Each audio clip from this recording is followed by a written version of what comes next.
I'd like to call the meeting to order, please, and do the roll call, please. Mr. Neese. Here. Mr. Jasny. Here. Ms. Connor. Here. Have you had a chance to review the minutes? I make a motion that we approve the minutes from July 12th, 2023. Is there a second? I second.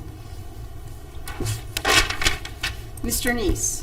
Yes. Mr. Jasny. Yes. Ms. Connor. Yes. Motion passes 3-0. Any public participation? Old business? The firefighter medic exam is currently posted. So far, we only have 16 applicants. 9 of those are currently employed by other departments, which will segue into the changes to the civil service rules you'll be reviewing today. And last night, City Council passed an ordinance changing the age in the ordinance from 21 to 18 for hiring for firefighters. The civil service rules only had the age of 21 for police officers, and when we discovered that the rules in the ordinance were not the same, we've updated the ordinance to reflect the civil service rules, and we think that that will give us a bigger candidate pool, hopefully, as well. The state of Ohio says you have to be 18 to be a firefighter Yes. paramedic, so we're going with those rules. It broaden our capability to recruit more members. Okay. So it's a good move. Thank you.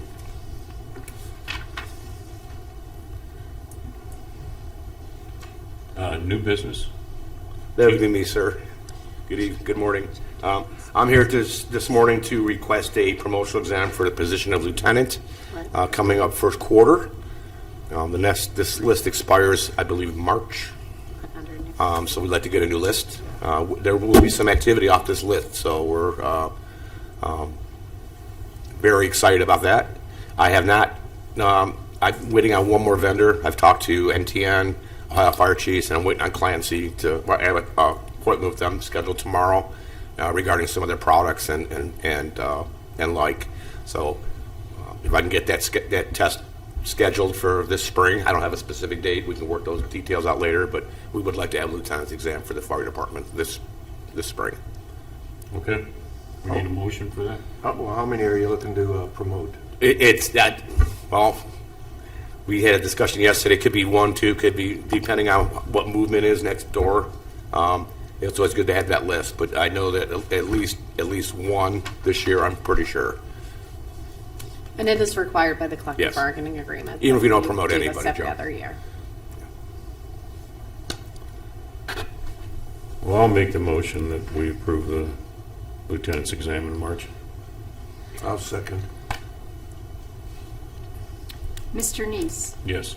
Mr. Jasny. Yes. Ms. Connor. Yes. Motion passes 3-0. That's all I have, Mr. Neese. Thank you. Thank you. Good to see everybody. Mayor, do you have anything? I don't have anything, thank you. Feel free to jump in and find this. Any more new business? Yes, we have one other item to discuss today. So, first off, I wanted to review the charter changes. The charter changes that were recommended by the Charter Review Commission this year, and then were subsequently adopted by the voters, that impact the Civil Service Commission and the civil service of the city. So first off, the Charter Review Commission recommended changing the term length for the Civil Service Commission to be 3 years, beginning with appointments that are made after April 1st, 2024. That change, the heart of that change is going from 6 to 3. The reason, if memory serves me correct, that was offered during our Charter Review Commission hearings was that the Charter Review Commission was interested in establishing parity or consistency amongst the boards and commissions about the term length. So, beginning with appointments after April 1st, 2024, the appointments will be for 3 years, not 6 years. The second change that's impactful to today's discussion of our draft here of some rules and regulations changes that came out of the Charter Review Commission was a charter change that would create the ability for the city to move forward with police, fire, and dispatch lateral hires. So if you're not familiar with lateral hiring, that's where somebody has, or a candidate has experience in another police, fire, or dispatch center in Ohio, and they are seeking to change the city or the county that they work for. Excitingly, if you're keeping track of Charter Review Commission recommendations that made it past the voters, that was passed by the voters, and therefore the city today, you'll see, has presented a draft that would permit non-competitive lateral hiring. So that would mean there wouldn't be a test to establish a ranking of lateral hires. And again, lateral hiring in the safety services here would just mean that somebody has previously been commissioned and sworn in one of those three positions, and now they're seeking to apply here. So we have a set of rule changes for the civil service rules that would put that charter change into effect within the civil service rules. And we have presented, and when I say we, Tammy and I both worked through this. So you might see Tammy jump in here if I missed something as we work through the rules for just kind of a 30,000-foot orientation, and then we'll obviously open it up to questions from the commission. But we also made some changes to accommodate that term length adjustment that was approved by the voters. So does everybody here have a packet in front of them with the rules? And if it would be permissible to the chair, I would just kind of go through them page by page. Is that all right with you, Mr. Neese? Yes. All right, great, thank you. So if you move to page 2 here in the document, it's actually page 3. If you count the cover page, you'll see that a little bit of cleanup here. This was a spot by Ms. Kalale. Here we have in the first, actually let's just kind of look at all this collectively. So first off, you'll see at the bottom under the bold and underline, which to orient everyone, bold and underline is added language, and then strike through obviously is language that's being recommended for deletion. You'll see here we added the term length change out of the charter changes. So that comes at the bottom there, beginning with appointments, blah, blah, blah. But then also Tammy identified that section 2 here of the rules as it currently reads had a little bit of if it's fair, Tammy, to say it was kind of confusing how it was written, where it seemed to look like we were copying charter provisions and then listing them in there verbatim. So Tammy worked out a reorientation here, if you will, of the language. So the strike-through spot is moved up to the top, and then we added under section 2A in the title, charter section 705, blah, blah, blah, provides in part. So I would say that part is clarification, and if we could pause for a second, you might remember when I first presented to you. I think I was down at the podium too that time, so I guess I'm mixing it up before I give my rule talks. But part of what we do, at least under the Mayor Scaffidi's administration, is when we go through these rule changes. I already hit the charter reasons that are necessitating the rule changes. We take a full look at the document, and this happens with any of our rules, policies, legislative changes, and we don't just take a blind eye to things as we roll through the documents that we're reviewing and only have a narrow focus. We try to make improvements every time we come back to any of the boards and commissions. So, like I said, you'll see some things throughout this that relate to general clarification or just overall improvements to the document. So that's page 2. Tammy, is there anything you'd like to add about that? No, thank you. So then if you move on to page 5, this is where we've inserted language that tracks the charter change language, allowing lateral hiring within the non-competitive group.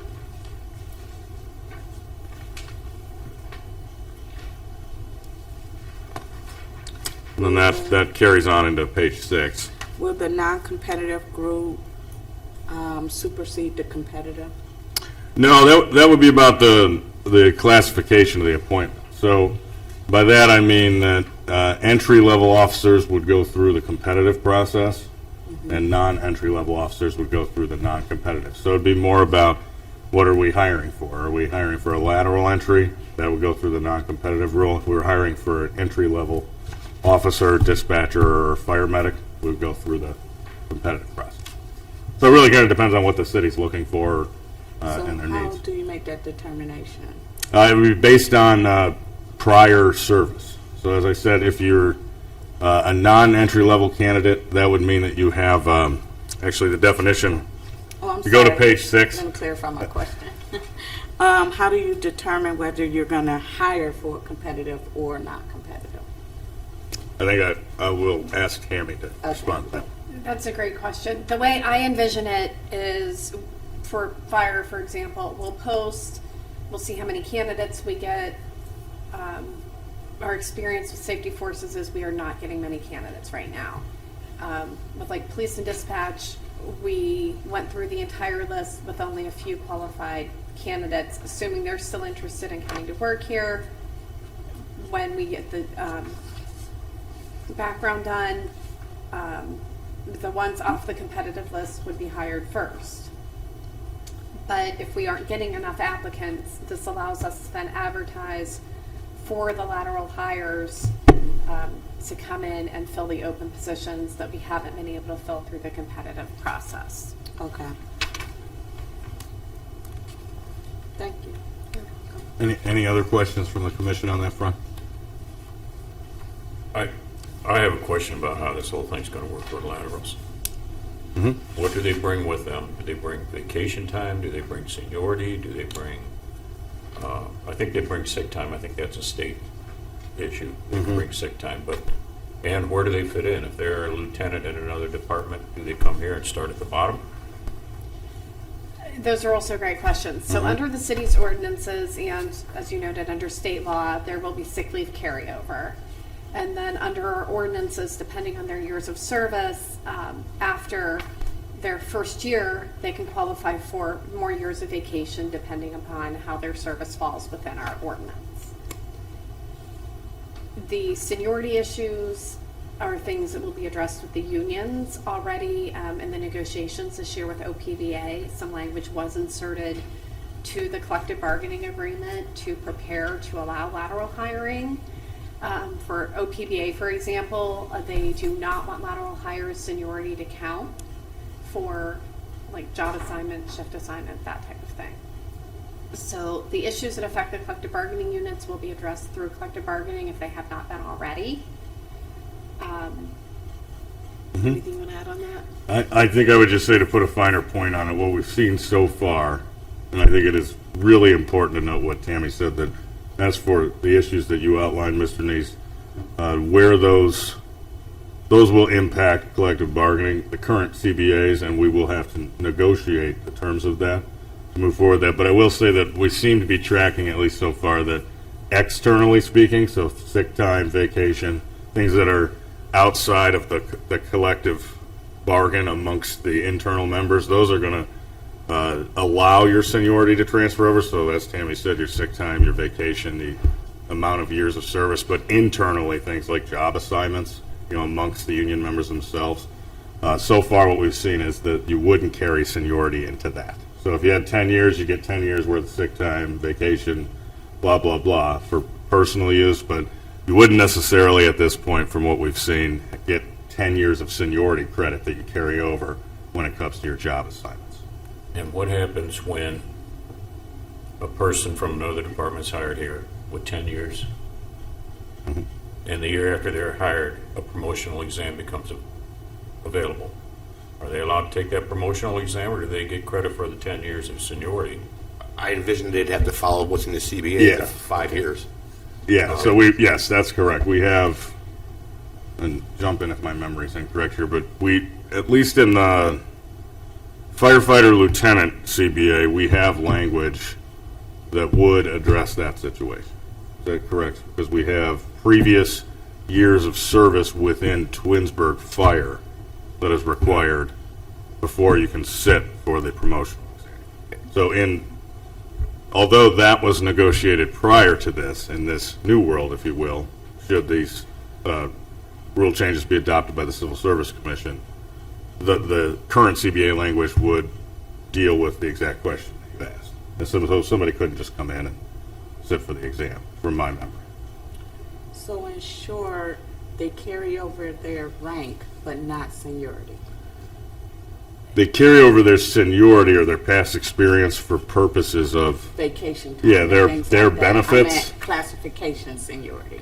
Like they wouldn't have more seniority than someone that's in that same position. No, if one may have more vacation time, it doesn't mean they get to pick it before the person. They get probably last pick, but they have that time that was brought over from their former agency, if I'm speaking out. No, that's But correct. Seniority is, if they're at the bottom, they're the rookie on that shift. They may have more vacation time and sick time than the people above them, but they don't get that senior, we pick in seniority. So, I hope that cleared something out. And Yeah. their rank won't carry over. Right. It doesn't carry over. no. Like if you're talking like lieutenant, captain, So yeah, what's no. the whole purpose of a lateral if it doesn't carry over? It will allow us to hire employees who want to come here, most likely at the firefighter medic rank or the police officer rank. I don't know if there's many people willing to give up their rank to come here, but it will attract people based upon our pay and benefits to the first rank. It's usually going to be police. And that it's a It's great going to environment. be the fire medic. We already have 4 on our department now. When without lateral, they went through the testing process and tested for those positions. But they're coming. We know they're coming from other agencies, full-time agencies. So we look attractive to a lot of people. So this will bolster our recruitment efforts. They just have to negotiate the finer parts of it with the CBA, with the collective bargaining unit. If I may jump in, I think that's an important thing that I was remiss in not noting at the outset. This is a multi-step process. The lateral hiring, or introducing lateral hiring to the city of Twinsburg. The first step was the charter. The charter didn't allow non-competitive, AKA not the 300 individuals sitting in a room taking a test and then ranked on the test score. So the Charter Review Commission recommended that part, and then the voters adopted it. That was step 1. Step 2 now is to go into the civil service rules and request of this commission to see if they would be amenable, if the commission would be amenable to adopting that charter language into the civil service rules. Step 3 will then be to do a full analysis of the CBAs, of any of the hiccups that may be created, and then if there are hiccups, then we would sit down at the table and collectively bargain with our unions about how things like seniority within the bargaining unit, and generally speaking, that, as we've talked about, is job assignment picks, and then also how do your benefits of your employment impact this? Do you start at the bottom, or are you going to carry over your years of service for vacation time accrual? So it's a three-step process. This is step 2, and then if this passes, we'll go to the unions, and we'll review the CBAs, and then we'll sit down with the unions and discuss any of the hiccups, as I said, that may be unintentionally created. OPBA, for example, they knew the charter review, the charter amendment was pending, so they went ahead and negotiated some provisions proactively in case the charter amendment passed, and it did. The 4 people that came from other departments, did they bring their vacation with them? No, it was a competitive exam. So how are they going to feel when we have letter of reviews and the new hires are getting? That's they have to sit down with Tammy and Matt and express their feelings that way, Paul. We have no issues. They brought sick time. Some brought sick time, but to my knowledge, nobody brought vacation time. I think sick time state law. Yeah. They have to bring it. They were just, happy to come over to Twinsburg. So, our first one a long time ago was Jim Wolf, and he retired since, but he came from Maple to join us. So he brought his sick time. He didn't bring any vacation, and he started at the bottom and worked his, Under the city's ordinance and policies, if they have years of service in public service, they can request that to be recognized under the ordinance to have more vacation going forward. They can make the request now? Yes. I wasn't at that, I was lieutenant when he came over. Wasn't at that. I Okay. know. Thank you. Yes, sir. I do have a question, but they, like these hires that we had, they weren't able to bring their accumulated vacation time here. I don't believe so. No. None of the time. No, they bring their sick leave, they would get paid out their vacation. Not bargaining, so bring our vacation over. That's set forth in the, was it chapter 147? No, you're right, you don't bring vacation, I'm sorry. The sick You time. bring your years of service in public employment, and then we slot that into our current vacation table. After you've been here a year. After you've been here a year. And then after 6 months, people get 2 Excuse me. personal days.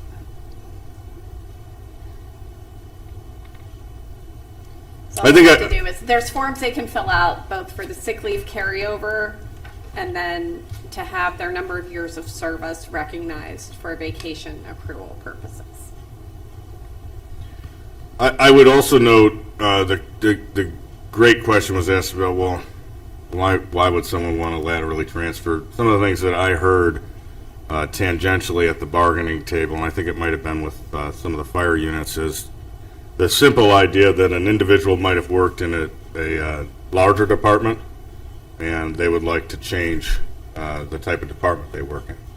And by that, I mean, if you look at larger cities, they might have more fire calls, less fire calls, more ambulance runs, and, they're going to have more fire calls. And an individual might, at a certain time in their career, similarly for police as well, decide that they would like to work for a smaller department.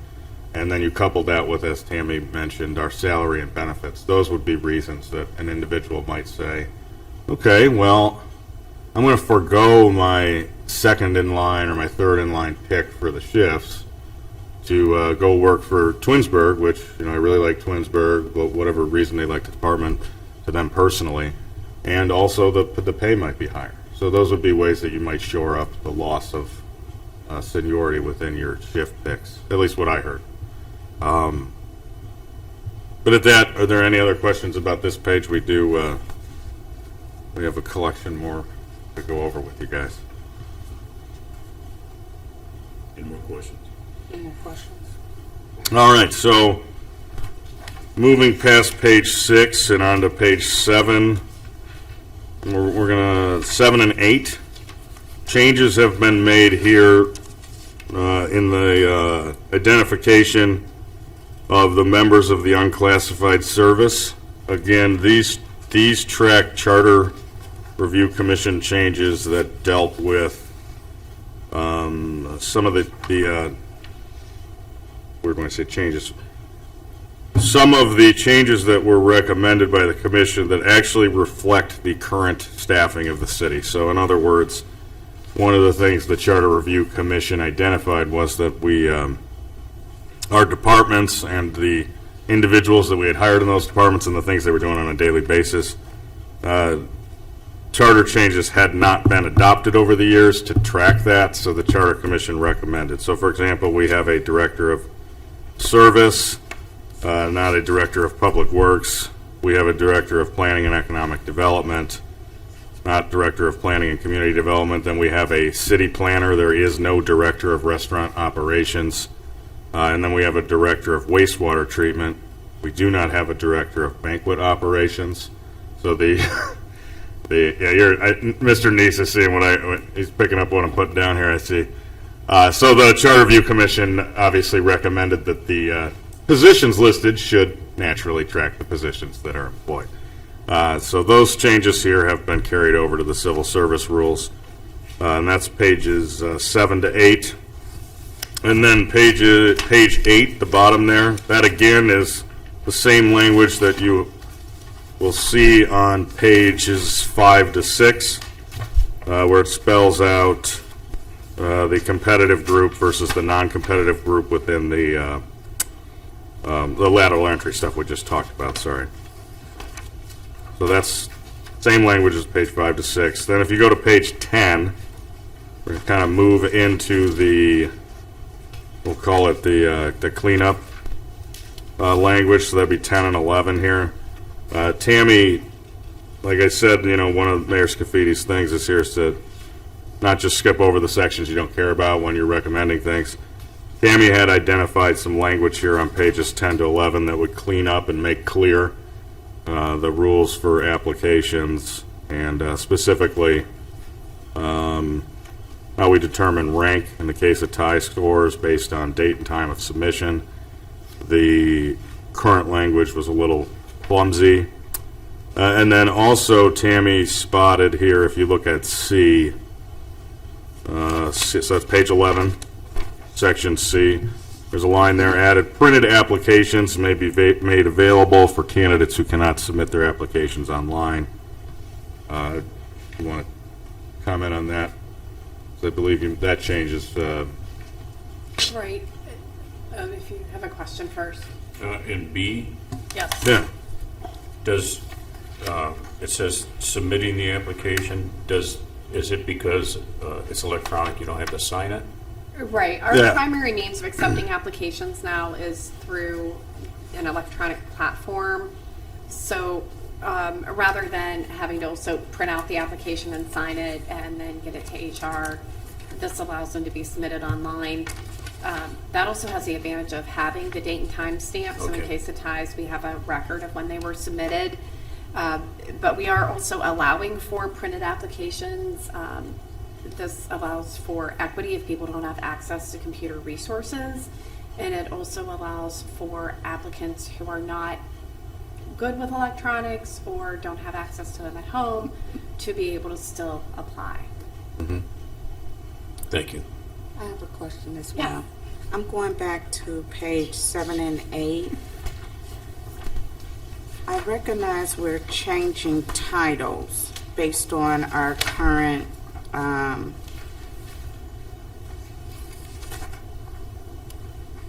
titles that are currently in the city of Twinsburg, but are we recommending that we abolish civil service titles? Because that's a separate, like, are you never going to use these titles again? Then we need to recommend to abolish them. No, so these are the titles of the positions that the charter change recommended, which tracks the positions that are actually employed in the city. So you're not actually abolishing any particular position right now that's employed.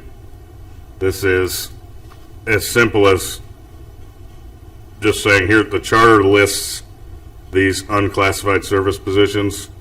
Civil service rules don't match that. And what had happened was, as a part of the Charter Review Commission, when we were reviewing, we went through it line by line. When we were reviewing the positions, which are, some of them are here, the ones that are being recommended to be changed in the charter, excuse me, we realized that those positions aren't positions that the city has employment in, so the Charter Review Commission recommended that we update to make it current. Similarly here, we're recommending that your language matches the charter's language of the positions that are currently employed. So you won't affect any individual's employment with the Right. city. I understood that we're not eliminating positions, but if they were already approved by the civil service as a title, a classified title, should we make a motion to abolish these titles where they're not used again? That's what changing these rules would accomplish. So you don't need to separately do that. Okay. But that is actually that's the heart of what we're asking within this section, is that you adopt these new rules, which would be the Civil Service Commission removing or abolishing those titles from the list of civil service positions. Okay. Great question, though. Where were we? 10 to 11? So we went over C, and then in F, the word competitive was added there. That was a clarification, I believe, Tammy.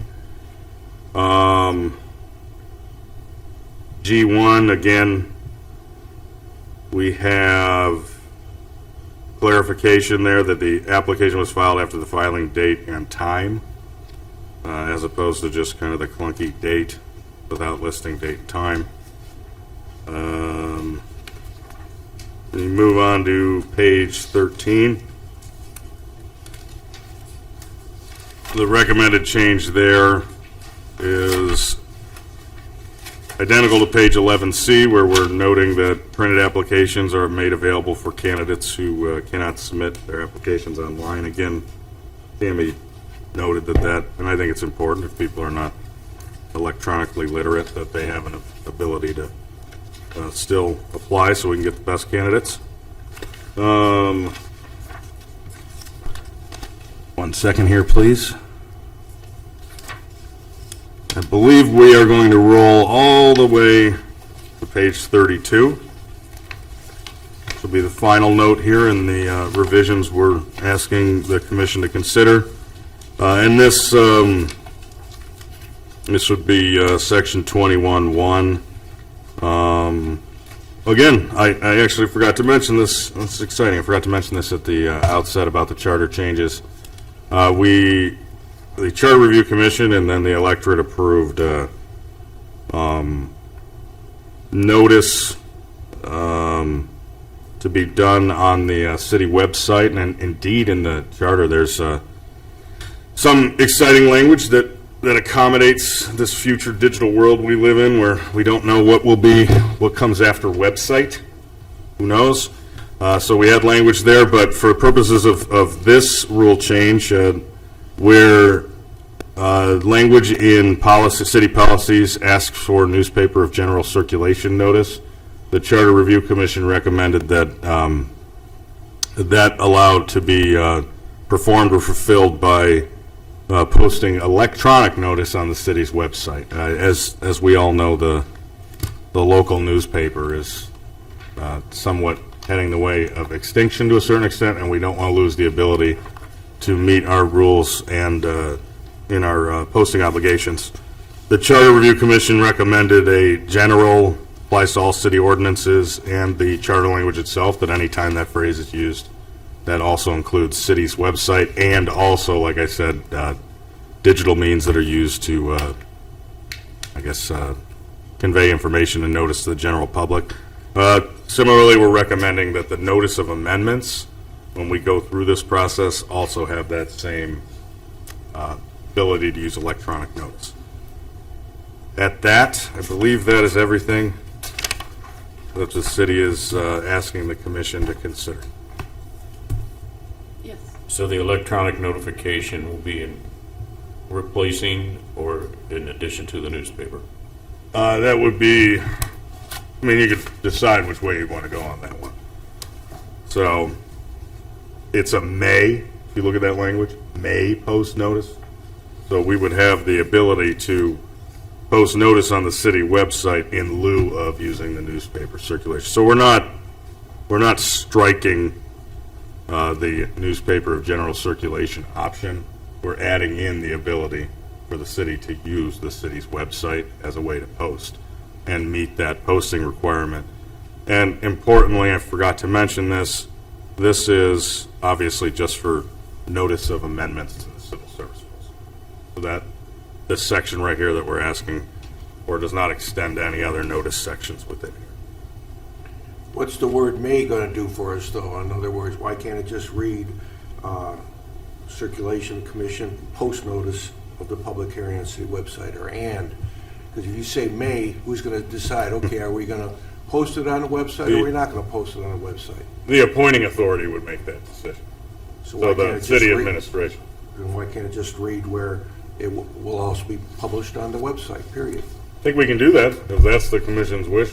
I mean, I don't see why we need to put a may or, Yeah. What if. Yeah, Newspaper, website, Yeah. done. I think, we can, we can do that. I don't know. Agree, disagree? Thank you.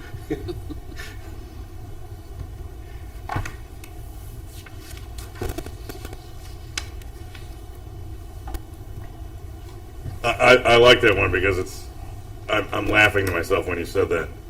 So we talk about trying to make the rules clearer and less clunky, and then I think you've identified, just make it clear. Just make it simple. Right on there, you can use the city's website.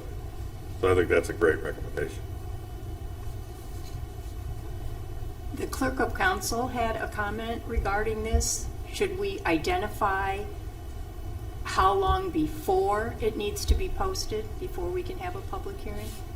Because it doesn't list any time frame. That, yeah, that'd be up to the commission. I mean, we do have a 7-day window here. Thank you. Thank you, everybody. So it's, while not explicit, there's implicitly a 7-day notice period. Because they can't take action on the amendments the day you receive them. And can't take action within 7 days. And you have to post for a public hearing. So there is, I mean, essentially you're going to post at least 7 days ahead of the public hearing. But is that what Shannon was, like, just a time, like? Well, she was No mentioning later. something was 30 days. And if you want to move forward at the January meeting, we don't really have 30 days to post at this point.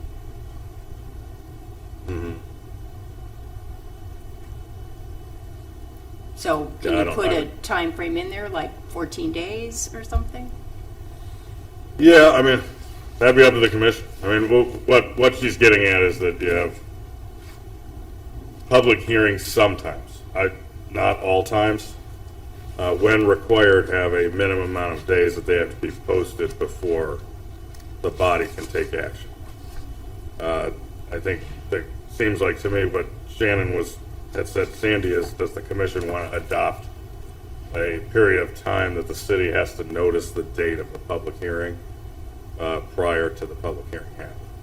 You know, right now, we have some flexibility to, where we don't have the minimum amount of days, but if the commission thinks, like Sandy recommended, or not recommended, Sandy offered 14 days notice of the public hearing, then that would be something that we could write up and put into the rules. I like that because it doesn't matter whether it's 14 days, 7 days, but it should be consistent. Not the day before this time, but last time it was 7 days, or last time it was 8 days. So putting in a time period gives it some consistency. I'd have to agree with that with regards to all these changes are to try to mirror what the city's doing. And if we're still going to have a open hole here of days or times, then we're still defeating the purpose even of this meeting, changing things. So what Danielle said, I'd have to agree wholeheartedly with. Yeah, I remember when we went through our last set of rule changes. It takes a while to figure out exactly what meeting, when can you adopt it, when does the hearing have to happen, because we don't have language in the rules that clearly spells out that process. So, yeah, I think that could be helpful. So you're gonna change it to 14 days? Yeah, if 14 works, I think 14's fair. Seems like ample time, and that is a number that I've seen with public notice hearings. Is that calendar days or business days? Calendar days. Calendar days. I think it should actually say calendar days. Me too. Thank you. Thanks, Daniel. Thank you. You're welcome. Is that what you wanted to? Yes. Okay. Yeah. Is that okay with you? I don't. Is that I okay just, with Shannon? I just take the notes.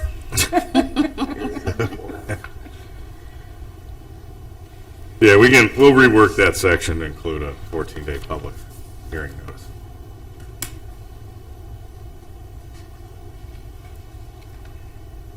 Anything else, Matt? That's all I have. Is there anything you would like to add, Tammy? No, sir, thank you. That's it. So, Ask- do we need a motion? I'm not sure. What you're motioning? To approve all the changes? Or is this Well, we just can't. information? Yeah, we can't approve the changes today. Okay. We have to Make some amendments. hold the public hearing in an unspecified amount of days, at least over 7 7 days from, because you're not, I mean, I don't think you want to do a separate meeting for a public hearing. We generally will do the public hearing at the beginning of our next meeting.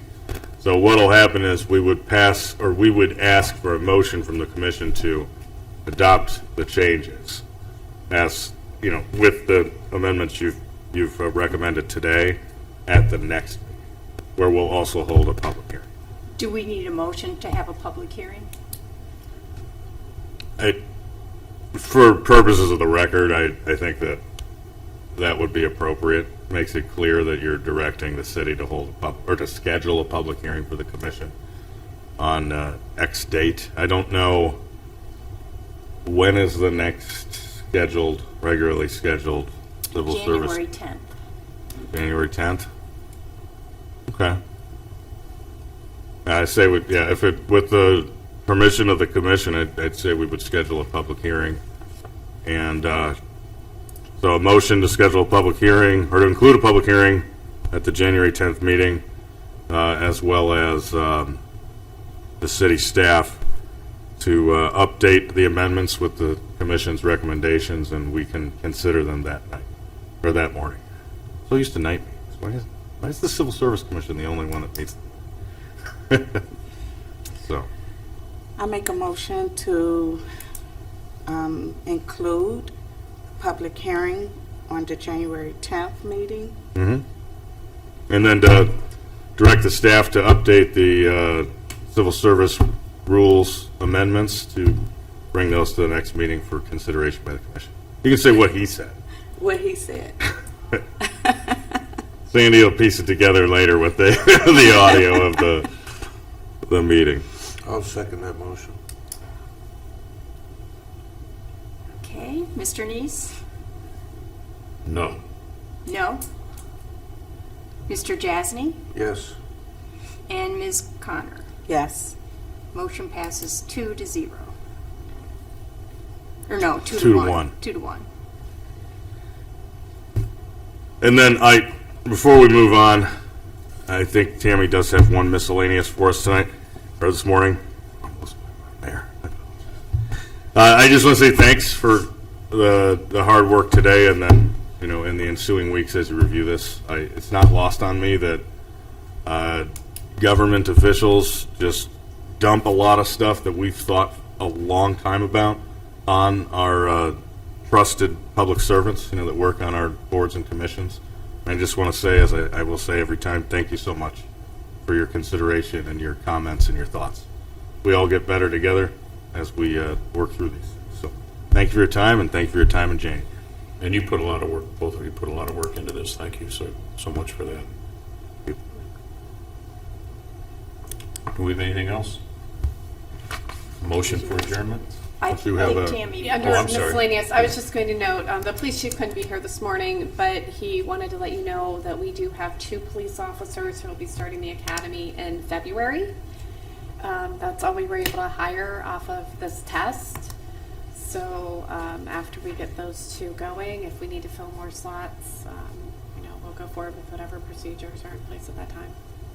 But more to come on that, but we're excited to have the 2 new officers starting training. And we have 1 new dispatcher who started.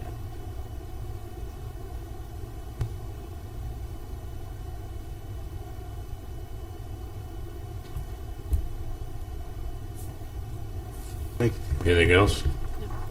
Or a motion for adjournment? I second. Did you move? Trying I to guess. adjourn quietly. You moved, you seconded. These are All in favor of adjournment? Yes. Aye. We stand adjourned They're hard to at vote. 9:15.